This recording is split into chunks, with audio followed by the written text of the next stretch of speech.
धीरे धीरे हो बोला, धीरे धीरे,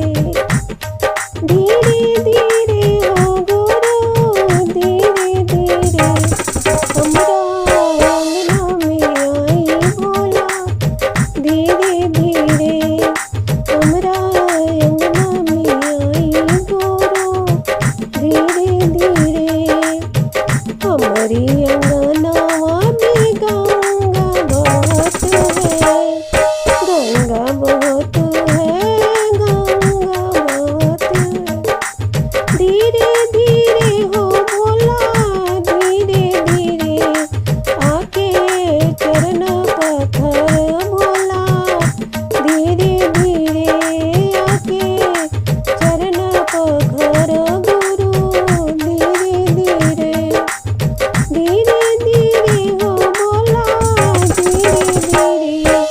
हमरा अंगना में आओ भोला, धीरे धीरे हमरा अंगनावा में गंजा बहुत है, गंजा बहुत है भोला, भंगिया बहुत है। हमरा अंगनावा में बेलपत्र बहुत है, बेलपत्र बहुत है भोला, फूल बहुत है। धीरे धीरे हो बोला, धीरे धीरे आके भगवा लगाई बोला, धीरे धीरे, धीरे धीरे हो गुरु, धीरे धीरे आके भगवा लगाई बोला, धीरे धीरे, धीरे धीरे हो बोला, धीरे धीरे हमरा अंगना में आई बोला,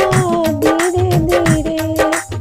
डमरू ले आई बोला, त्रिशूल ले आई, डमरू ले आई बोला, त्रिशूल ले आई। कार्तिक गणेश संग मत गौरा ले आई, कार्तिक गणेश संग मत गौरा ले आई। धीरे धीरे जी बोला, धीरे धीरे हमरा अंगना में आई बोला, धीरे धीरे हमरा